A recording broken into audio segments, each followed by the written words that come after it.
നീ എന്തിനാ സറിയ ഇത്രയും വയലന്റ് ആവുന്നത്? കൺട്രോൾ വിട്ടുകഴിഞ്ഞാൽ ആരെയും ഭയപ്പെടുത്തുന്ന സ്വഭാവം നിന്റേത്. എന്തുകൊണ്ട് അങ്ങനെയൊക്കെ സംഭവിക്കുന്നതെന്ന് എനിക്കറിയാം. പിന്നെ എന്തിനാ വീണ്ടും അതേപറ്റി സംസാരിക്കുന്നത്? ഇതിങ്ങനെയുണ്ടോ നോക്ക്. അയ്യോ, ഇത് വലിയ വിലയാണല്ലോ. കുറച്ചുകൂടെ റേഞ്ച് കുറഞ്ഞ ഡ്രസ്സ് മതി കിരണേ. അതൊന്നും സാരമില്ല. ഇതിട്ടാ കൺമണി മുഴുക്ക് ചേരുവോ? അത് മാത്രം നീ പറഞ്ഞാൽ മതി. വിലയുടെ കാര്യം നീ നോക്കണ്ട. ഞാൻ കല്ലുമോന് ഡ്രസ്സ് എടുക്കുമ്പോ അങ്ങനെയാ, പൈസ നോക്കാറേ ഇല്ല. എന്നെ സംബന്ധിച്ചിടത്തോളം കൺമണി മോളും കല്ലുമോനും രണ്ടല്ല ഒന്നാ. ഇതും കൊള്ളാലോ. ഇതുകൂടി എടുക്കാം. ഇത്രയും ഡ്രസ്സൊന്നും വേണ്ട. അതെ, നീ അല്ലല്ലോ തീരുമാനിക്കുന്നത്. ഇനി വിഷുവിനൊന്നും വാങ്ങണ്ട കേട്ടോ. ഞാനും കല്യാണി കല്ലുമോനെ ഡ്രസ്സ് എടുക്കാൻ പോകുമ്പോ എന്തായാലും കൺമണി മോളെ ഒഴിവാക്കില്ല. ഞാനും എന്റെ ഭാര്യയാണെങ്കിൽ എന്റെ ജീവിതത്തിൽ ഇതുപോലെ എത്ര സുന്ദര നിമിഷങ്ങൾ ഉണ്ടായേനെ, എന്തെല്ലാം സന്തോഷങ്ങൾ ഉണ്ടായേനെ. നിനക്ക് സാരിയോ അതോ ചുരിദാറാണോ വേണ്ടത്? എനിക്കോ? എനിക്കെന്തിനാ ഡ്രസ്സ്? എന്തായാലും വന്നതല്ലേ, അപ്പൊ പിന്നെ ഒരു സാരിയോ ചുരിദാറോ എടുക്കാം. വാ, കല്ലുമോനെ കൂടെ കൊണ്ടുവരായിരുന്നു. ഇതൊന്ന് വാങ്ങിച്ചോളൂ. ഇതൊന്ന് മാറ്റി വെച്ചേ. നിനക്ക് ചുരിദാർ ഇഷ്ടം പോലെ ഉണ്ടല്ലോ. അപ്പൊ പിന്നെ ഇപ്പൊ സാരി എടുക്കാം. സറിയോ, നിനക്ക് കോഫി ബ്രൗൺ നല്ലതായിരിക്കും, അല്ലെങ്കിൽ ഡാർക്ക് റെഡ്. പക്ഷേ നിനക്ക് ആ കളറിനോടൊന്നും വലിയ താല്പര്യമില്ല അല്ലേ? നിന്റെ ഗിഫ്റ്റ് അല്ലേ, അത് നിന്റെ ചോയ്സാ. ചേച്ചി, അതെ, ഒരു കോഫി ബ്രൗൺ ഷെയ്ഡ് എടുത്തു. ശരി സർ. കൊള്ളാല്ലേ? ഇതും കൊള്ളാം. അപ്പഴേ ഇത് രണ്ടും. അയ്യോ, എന്തിനിങ്ങനെ വെറുതെ പൈസ കളയുന്നേ? ഇതൊക്കെ ഒരു സന്തോഷമല്ലേ സറിയൂ? നമ്മളെ പൈസ കൂട്ടി വെക്കാനുള്ളതല്ല. അനാവശ്യമായിട്ട് പൈസ കളയുന്നതിനോട് എനിക്ക് താല്പര്യമില്ല. പക്ഷേ ആവശ്യത്തിനതാവാം. ജീവിതത്തില് ഇഷ്ടമുള്ള ഡ്രസ്സ് ധരിക്കണം, ഇഷ്ടമുള്ള ഭക്ഷണം കഴിക്കണം, നല്ല നല്ല സ്ഥലങ്ങളിൽ പോവുക. അതൊക്കെ കഴിഞ്ഞുള്ള സമ്പാദ്യമൊക്കെ മതി. പിന്നെ നമ്മളെ സംബന്ധിച്ച് പൈസക്ക് വലിയ ബുദ്ധിമുട്ടൊന്നും ഇല്ലല്ലോ. ചേച്ചി, അതൊന്ന് പാക്ക് ചെയ്തേ. നീ എനിക്ക് ഡ്രസ്സ് എടുത്തു തന്നു, ഇനി നിനക്ക് ഞാൻ ഡ്രസ്സ് എടുക്കണ്ടേ? തൽക്കാലം എനിക്കൊന്നും വേണ്ട. അതെന്താ വേണ്ടാത്തെ? അത് വേണ്ടാത്തോണ്ട് തന്നെ മുമ്പൊക്കെ ടെക്സ്റ്റൈൽസ് കയറുമ്പോ നീയായിരുന്നു പൈസ നോക്കാതെ ഇരുന്നിട്ടുള്ളത്. ഇഷ്ടമുള്ളത് തന്നെ എടുക്കും. അതിപ്പോ 10,000 ആയാലും ലക്ഷങ്ങളായാലും നിനക്ക് അതൊരു പ്രശ്നമേ അല്ല. ഇപ്പോ പൈസയെ കുറിച്ചൊക്കെ നീ ചിന്തിച്ചു തുടങ്ങിയല്ലേ? നീ എനിക്കിപ്പോ ആവശ്യത്തിലധികം ശമ്പളം തരുന്നുണ്ട്, എനിക്ക് നന്നായിട്ട് സേവ് ചെയ്യാനും പറ്റുന്നുണ്ട്. എങ്കിലും ഞാനിന്ന് പഴയ സരിയല്ല, എന്റെ മകൾക്ക് വേണ്ടി മാത്രം ജീവിക്കുന്ന ഒരു അമ്മയാണ്. അതുകൊണ്ട് എനിക്ക് കരുതൽ ആവശ്യമാണ്.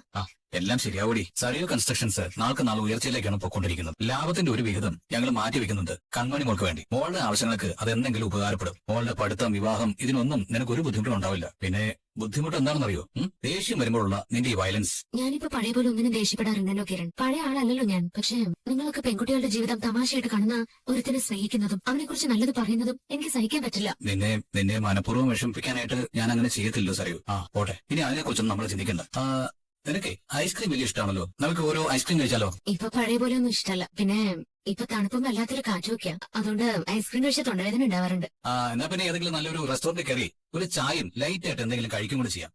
അതൊക്കെ നിന്റെ ഇഷ്ടം. എന്താ, നിനക്ക് നിന്റേതായ ഇഷ്ടമൊന്നുമില്ലേ? ഇഷ്ടങ്ങൾക്കൊക്കെ തൽക്കാലം ഞാൻ ഇവിടെ പറഞ്ഞിരിക്കുക. അങ്ങനെ നിരാശയൊന്നും വേണ്ട. നല്ലൊരു ജീവിതം നിന്റെ മുമ്പിലുണ്ട്. അതിന് നീ കൂടെ മനസ്സിൽ വെക്കണമെന്ന് മാത്രം. ഞാൻ പറഞ്ഞതിന്റെ അർത്ഥം നിനക്ക് മനസ്സിലായോ? പൂർണ്ണമായിട്ട് അങ്ങോട്ട് മനസ്സിലായിട്ടില്ല. എനിക്കിനി മറ്റൊരു വിവാഹത്തെ പറ്റി ചിന്തിക്കാവുന്നതേ ഉള്ളൂ. ഇന്നത്തെ കാലത്ത് പെണ്ണ് കിട്ടാതെ നടക്കുന്ന ആണുങ്ങൾ ഒരുപാടാ. ഇനി കുറച്ചുകൂടി കഴിയുമ്പോൾ പെൺകുട്ടികൾക്ക് അങ്ങോട്ട് പൈസ കൊടുത്ത് പെണ്ണ് കെട്ടേണ്ട ഒരു അവസ്ഥ വരും. കാരണം വിവാഹത്തോട് അത്ര മടുപ്പാ പെൺകുട്ടികൾക്കൊക്കെ. ഇതൊരിക്കലും എന്റെ ഭാര്യ പറയില്ല. വിവാഹ ജീവിതമാണ് ഏറ്റവും നല്ലതെന്ന് പറയുന്ന കൂട്ടത്തിലാ എന്റെ കല്യാണി. നിന്നെ പോലുള്ള ആണുങ്ങളെ കിട്ടുന്ന പെൺകുട്ടികൾ ഉറപ്പായിട്ടും അങ്ങനെ പറയും. പ്രത്യേകിച്ച് ജീവിക്കാൻ നല്ല സാഹചര്യമൊന്നും ഇല്ലാതെ ഒരു പുരുഷന്റെ ജീവിതത്തിലേക്ക് കടന്നു വരികയും പിന്നീട് അവൾക്ക് നല്ല ജീവിതവും സംരക്ഷണവും സ്നേഹവും ഒക്കെ കിട്ടുമ്പോൾ കുടുംബജീവിതത്തിൽ അവള് തൃപ്തിയായിരിക്കും. എന്നാൽ വിവാഹം കഴിഞ്ഞ ശേഷം വഞ്ചിക്കപ്പെടുന്ന പെൺകുട്ടികളുടെ അവസ്ഥ അതല്ല. അവൾക്ക് പിന്നീട് ദാമ്പത്യ ജീവിതം എന്ന് കേൾക്കുമ്പോൾ ഒരുതരം മരവിപ്പായിരിക്കും, ഭയമായിരിക്കും. നീ ഇപ്പൊ കണ്ടില്ലേ കാർത്തിയെ വിവാഹം കഴിക്കാൻ പോകുന്ന ദിലീപിനെ? എത്ര ചെറുപ്പക്കാര് കാണും ദിലീപിനെ പോലെ? ജീവന് ഭീഷണിയുള്ള പെണ്ണാണ് കാർത്തിക. എന്നിട്ടും അതെല്ലാം അവഗണിച്ചുകൊണ്ടാണ് അവൻ കാർത്തിയെ കെട്ടാൻ പോകുന്നത്. അങ്ങനെയുള്ള ചെറുപ്പക്കാരുണ്ട്. നിന്റെ കഥകൾ സിമ്പതിയോടെ കേൾക്കുകയും അതിനുശേഷം നിന്നെ ഏറ്റെടുക്കാൻ തയ്യാറാവുകയും ചെയ്യുന്ന ചെറുപ്പക്കാര്, പണത്തിനോട് വലിയ മോഹമില്ലാത്തവര്. അത്തരക്കാര് ജീവിതത്തിലേക്ക് കടന്നു വരുന്നത് നല്ലതല്ലേ? എന്റെ ജീവിതത്തിൽ ഞാൻ ഏറ്റവും കൂടുതൽ സ്നേഹിച്ചത് നിന്നെയാടാ. പിന്നെ ഒരുത്തൻ എന്റെ ജീവിതത്തിലേക്ക് കടന്നു വന്നപ്പോ അവനായി എനിക്കെല്ലാം. എന്താ നീ ആലോചിക്കുന്നത്? ഒന്നുമില്ല. അവനൊരു ക്രൂരനാണെന്ന് അറിഞ്ഞ നിമിഷം മുതൽ എല്ലാ ആണുങ്ങളോടും എനിക്ക് വെറുപ്പ് തോന്നി. നിന്നെ ഒഴിച്ച് എല്ലാ ആണുങ്ങളോടും. ഇപ്പോ നീ പഴയതിനേക്കാളും ശക്തിയായിട്ട് എന്റെ മനസ്സിലേക്ക് ഇടിച്ചു കയറുക. അതിന്റെ അവസാനം ഒരു നിരാശയാണോന്ന് എനിക്കറിയില്ല. പക്ഷെ എന്നെ വഞ്ചിച്ചെടുത്തിന്റെ പിറകെ എന്റെ കുഞ്ഞിനെയും കൊണ്ടുപോയ കല്യാണിയോട് എനിക്ക് തീരാത്ത ദേഷ്യമുണ്ട്. നീയും അവൾക്ക് കൂട്ടം നിന്നെങ്കിലും എന്തോ നീ എന്റെ മനസ്സിൽ ആഴത്തിലങ്ങ് പതിഞ്ഞിരിക്കുവോ കിരണേ? നീ ഭയങ്കര ആലോചനയാണല്ലോ. ഒന്നുമില്ല.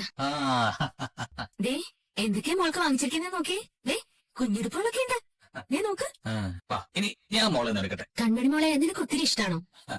അതെ, എന്റെ കല്ലുമോനെ പോലെ തന്നെയാ മോളും എനിക്ക്. എന്റെ അച്ഛൻ ഒരു ദുഷ്ടനായിരുന്നു. എങ്കിലും നമ്മളെ സ്കൂളിൽ ചേർത്ത സമയത്ത് നിനക്ക് ഓർമ്മയുണ്ടോ? നിന്റെ സോണിയുടെയും ഗാർഡിയൻ എന്റെ അച്ഛനായിരുന്നു. അതുപോലെ തന്നെ ഇപ്പൊ മോളുടെ ഗാർഡിയൻ നീയാ. മോളെ കൊണ്ട് നിന്നെ അങ്കിളെന്ന് വിളിപ്പിക്കാതെ അച്ഛാന്ന് വിളിപ്പിച്ചൂടെ? അങ്കിളെന്ന് വിളിക്കുന്നോണ്ട് എന്താ കുഴപ്പം? നീ എന്റെ ആങ്ങളയല്ലല്ലോ, മുറിച്ചെടുക്കനല്ലേ. അപ്പൊ പിന്നെ നിന്നെ അച്ഛാന്ന് വിളിക്കുന്നോണ്ട് കുഴപ്പമൊന്നുമില്ല. എന്നാ പിന്നെ നീ കുഞ്ഞിനെ കൊണ്ട് എന്നെ അച്ഛാന്ന് വിളിപ്പിച്ചോ. അതിന് മറ്റാർക്കെങ്കിലും ഇഷ്ടപ്പെടാതെ വരുമോ? ആരാണ് ഈ മറ്റാര്? കല്യാണിയുടെ കാര്യമാണ് നീ ഉദ്ദേശിച്ചത്? അവൾക്ക് അങ്ങനെയൊന്നുമില്ല. നീ ഇങ്ങനെ പറഞ്ഞെന്ന് അവളോട് പറഞ്ഞാ അവൾക്ക് സന്തോഷമാവുകയുള്ളൂ. അവളെ കുറിച്ചാ നീ ഇങ്ങനെ മതിപ്പോടെ സംസാരിക്കുന്നത്. എനിക്കിത് സഹിക്കാൻ പറ്റുന്നില്ല കിരണേ. മോക്ക് അങ്കിളിനെ അച്ഛാന്ന് വിളിക്കണോ? എങ്കിൽ പിന്നെ മോള് അച്ഛാന്ന് വിളിച്ചോട്ടോ. ആ ആ മോക്ക് സന്തോഷായി. കൺമണി മോളെ, മോക്ക് സന്തോഷായോ? നീ എന്താ ആലോചിക്കുന്നത്? ഒന്നുമില്ലടാ. ആ കേട്ടോ ആന്റി, ഇവൾ ഇപ്പോഴും മനോഹറിന്റെ കയ്യിൽ നിന്ന് കുഞ്ഞുടുപ്പ് വാങ്ങിയതും മനോഹറിനെ കാണിക്കാൻ കല്യാണി കുഞ്ഞിനെ കൊണ്ടുപോയതും ഒക്കെ ആലോചിച്ചുകൊണ്ട് നിൽക്കുവാണെന്നാ തോന്നുന്നത്. കാറിൽ യാത്ര ചെയ്യുമ്പോഴും ടെക്സ്റ്റൈൽസിൽ കയറിയപ്പോഴും എല്ലാം അങ്ങനെയായിരുന്നു ഇവിടെ. ഇടയ്ക്കിടയ്ക്ക് ഇവളെ ഏതോ ലോകത്തേക്ക് പോവായിരുന്നു. ദേ, നീ വെറുതെ വിഷം ഉള്ളിൽ കൂട്ടിവെക്കല്ലേ. നീ ഇനി പഴയതുപോലെ ആവുന്ന് എല്ലാവർക്കും ഒരു പേടിയാ. അത് മാത്രമല്ല, എന്റെ അച്ഛനും അമ്മയും ആന്റിയും ഒക്കെ കുഞ്ഞിനെ കാണാതെ വിഷമിക്കുന്നുണ്ട്. വല്ലാത്തൊരു മിസ്സിംഗ് അവർക്കത്. പെട്ടെന്ന് ദേഷ്യം വന്നപ്പോ ഞാൻ മോളെ എടുത്തോണ്ട് പോന്നതാ. ആ ദേഷ്യം തീരുന്നില്ലെങ്കിൽ കാർത്തുന്റെ കല്യാണത്തിന് ശേഷം കല്ലുമോനെ എന്റെ വീട്ടിൽ കൊണ്ട് നിർത്താന്നാ വിചാരിക്കുന്നത്. എന്തായാലും എന്റെ അച്ഛനും അമ്മയ്ക്കും ആന്റിക്കും ഒക്കെ ഒരു കുഞ്ഞ് അവിടെ ഇല്ലെങ്കിൽ ശരിയാവത്തില്ല. അല്ലേ മോളെ? അവരുടെ ബോറിങ്ങും ഒന്ന് മാറണ്ടേ? എന്നാ നീ ഒരു കാര്യം ചെയ്യ, കുഞ്ഞിനെ അവിടെ കൊണ്ടേ കൊടുത്തോ. നീ ഇത് പൂർണ്ണ മനസ്സോടെ പറയുന്നതാണോ? എന്ന് ചോദിച്ചാ നിന്റെ ഇഷ്ടം എന്താണോ അതുപോലെ എല്ലാം നടക്കണമെന്നാ എന്റെ ആഗ്രഹം. എന്റെ ഇഷ്ടം മാത്രമല്ല, നിന്റെ സ്വഭാവത്തിൽ ഇനി മാറ്റം വരരുത്. കുറച്ചു സമയം നോർമലായിട്ടും കുറച്ചു സമയം അബ്നോർമലായിട്ടും നീ സംസാരിക്കുകയും പെരുമാറുകയും ചെയ്യരുത്. അത് ഈ നിൽക്കുന്ന നിന്റെ അമ്മയാണ് കൂടുതൽ സങ്കടപ്പെടുത്തുന്നത്. എന്റെ മനസ്സെന്താണെന്ന് നിനക്കറിയാം. അതിനനുസരിച്ച് പോയാൽ ഒരു കുഴപ്പമില്ല. നീ ഇനി മനോഹരനെ കാണാൻ പോയില്ല എന്ന് പറഞ്ഞിട്ടുണ്ട്. അവനുമായിട്ട് ഒരു ബന്ധം സ്ഥാപിക്കില്ല എന്നും പറഞ്ഞിട്ടുണ്ട്. ആ വാക്ക് തെറ്റിക്കരുത്. എനിക്ക് അതേ പറയാനുള്ളൂ. ഞാൻ ആന്റിയെ സാക്ഷി നിർത്തി പറയുക, ഇനി അവനെ കാണാൻ ജയിലിലേക്ക് പോകുന്ന പ്രശ്നമേ ഇല്ല. അവൻ ഇടയ്ക്കിടയ്ക്ക് ഞങ്ങൾക്ക് കത്ത് എഴുതാറുണ്ട്, എനിക്കും കല്യാണിക്കും ഒക്കെ. അത് ഞങ്ങൾ ഇനി വലിച്ചു കയറി കളയത്തോ ഒരിക്കലും അത് ഞങ്ങൾ പരിഗണിക്കില്ല. ഓ, അപ്പൊ കത്തൊക്കെ എഴുതാറുണ്ടല്ലേ? ഇനി അതിൽ പിടിച്ച് കയറല്ലേ നീ. ഞാൻ മോളെ കൊണ്ട് പോട്ടെ. മോളെ ഒരുക്കിയൊക്കെ നിർത്തിയേക്കാണല്ലോ ആന്റി. ഈ ഡ്രസ്സ് കൂടി കൊണ്ടുവയ്ക്കോ. അയ്യോ വേണ്ട ആന്റി, വരുന്ന വഴിക്ക് ഞങ്ങൾ ചായ കുടിച്ചതാ. എന്നാ പിന്നെ പോയിട്ട് വരാം. ഇവൻ തന്നെയായിരുന്നു ശരിക്കും എന്റെ കുഞ്ഞിന്റെ അച്ഛനായിട്ട് വരേണ്ടിയിരുന്നത്. എന്റെ അച്ഛൻ്റെയിൽ ഒരു തെറ്റുമില്ല. എന്റെ വളർത്തമ്മ എന്റെ സ്വന്തം അമ്മ അല്ലാതിരുന്നിട്ട് എത്രയോ നാളാ ഞാൻ ആ അമ്മയെ സ്വന്തം അമ്മയെന്ന് കരുതി അമ്മയെന്ന് വിളിച്ചത്, സ്നേഹിച്ചത്. ഈ അടുത്ത കാലത്തല്ലേ കഥകളൊക്കെ മാറിയത്. പെറ്റമ്മയ്ക്കും സ്വന്തം അച്ഛനും പ്രസക്തിയില്ല. ആരാണോ കുഞ്ഞിനെ വളർത്തുന്നത് അവരാണ് കുഞ്ഞിന്റെ അച്ഛനും അമ്മയും. ആരാണോ കുഞ്ഞിനെ സ്നേഹിക്കുന്നത് അവർക്കാണ് കുഞ്ഞിന്റെ അച്ഛനും അമ്മയും ആകാനുള്ള അധികാരമുള്ളത്. അമ്മ പേടിക്കണ്ട, എന്റെ നോട്ടവും ചിന്തയൊക്കെ നേർവഴിക്ക് തന്നെയാ. ശരിക്കും എന്റെ കുഞ്ഞിന് അച്ഛനാകേണ്ടിയിരുന്നത് കിരണായിരുന്നില്ല അമ്മ. ഈ ലോകത്ത് അവനെ പോലെ എന്റെ കുഞ്ഞിനെ സ്നേഹിക്കാൻ മറ്റൊരു ചെറുപ്പക്കാരന് പറ്റോ? മിണ്ടരുത്, കല്യാണിയുടെ കാര്യം മിണ്ടരുത്. കല്യാണി ഒരു സമയത്ത് എന്നെ കൊന്നവളാ. അറിയോ അമ്മയ്ക്ക്? അവളുടെ താലിയിട്ട സമയത്ത് ഞാൻ പോലീസ് സ്റ്റേഷനിലായിരുന്നു. ആ രാജപ്പനെ അറിയാവോ? മെന്റൽ രാജപ്പൻ. അയാളെ കൊണ്ടാ അവളെ കെട്ടിക്കാനിരുന്നെ. ആദ്യം ബൈജുവിനെ കണ്ടിരുന്നെ, ബുദ്ധിയില്ലാത്ത ബൈജുവിനെ. അവന് പകരക്കാരനായിട്ട് ആ രാജപ്പൻ വന്നത്. അന്നാ അവന്റെ അച്ഛൻ വേഷം മാറി വന്ന് കല്യാണിയും കിരണിനെ ഒന്നിപ്പിച്ചത്. അതായിരുന്നു എന്റെ നെഞ്ചത്ത് തറച്ച ആദ്യത്തെ ആണി. ഹൃദയം തകർന്നു പോകുന്ന പോലത്തെ അവസ്ഥയായിരുന്നു ആ സമയത്ത് എനിക്ക് മാത്രമല്ല എന്റെ അമ്മയ്ക്കും അച്ഛനും ഒക്കെ. അതിനുശേഷം ഇപ്പോഴും അവൾ എന്റെ നെഞ്ച് പിളർക്കാനുള്ള ശ്രമത്തിലാ. എന്റെ ആന്റി പോലും പറഞ്ഞു കിരണിനോട് മനോഹരനെ കൊണ്ടുപോയി കുഞ്ഞിനെ കാണിക്കരുതെന്നും അവന്റെ സമ്മാനങ്ങൾ വാങ്ങുന്നതും തെറ്റാണെന്ന്. എന്നിട്ടെന്താ അവൾക്കത് തോന്നാതെ? കല്യാണി എന്ത് പറഞ്ഞാലും കിരൺ കേൾക്കും. അതുകൊണ്ടാ ആ പാവം അവനെ കാണാൻ പോയതും ഗിഫ്റ്റ് വാങ്ങിയതും. അല്ലെങ്കിൽ ഒരിക്കലും അവന് നിറകേട് കാണിക്കില്ല. അപ്പൊ നിറകേടിന്റെ റാണിയായ കല്യാണി അവന്റെ ഭാര്യയായി ഇരുന്നുകൊണ്ട് അധികം സന്തോഷിക്കുന്നത്. എന്നെ സംബന്ധിച്ചിടത്തോളം എനിക്ക് മനപ്രയാസം തന്നെയാ. ആ സ്ഥാനത്ത് ഞാൻ വന്നാൽ എന്താ കുഴപ്പം? എന്തെങ്കിലും കുഴപ്പമുണ്ടോ?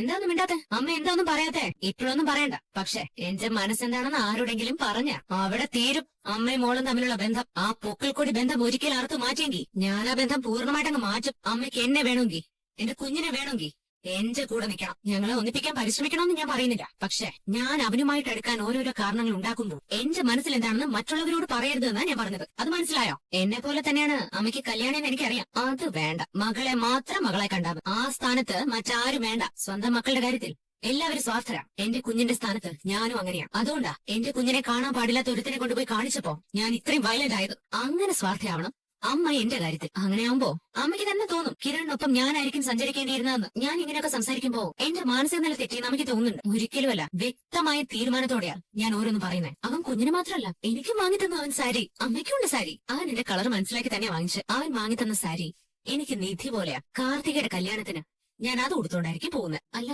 ഞാൻ പോണ്ടേന്ന് ചോദിച്ചാ എന്തിനാ പോകുന്നത്? അവിടെ അവളില്ലേ എന്റെ ജീവിതത്തിന് കൊള്ളി വെച്ചവള്, ആ കല്യാണി. അവള് കിരണൊപ്പം നിൽക്കുന്നത് കാണുമ്പോ എനിക്കെന്തോ എന്റെ ശരീരത്തിലൂടെ ഒരു തേരട്ട് എഴിഞ്ഞു കയറുന്ന പോലെയോ.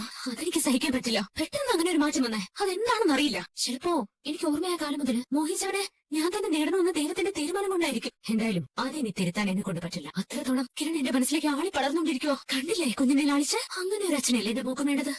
ഇനി അങ്കിളെന്നല്ല അച്ഛാന്ന് ഞാൻ വിളിപ്പിക്കും. അതിനുള്ള വിദ്യയൊക്കെ എന്റെ കയ്യിലുണ്ട്. അവൻ അങ്കിൾ ആവണ്ട, അച്ഛനായ മതി. എന്റെ കുഞ്ഞിന്റെ അച്ഛൻ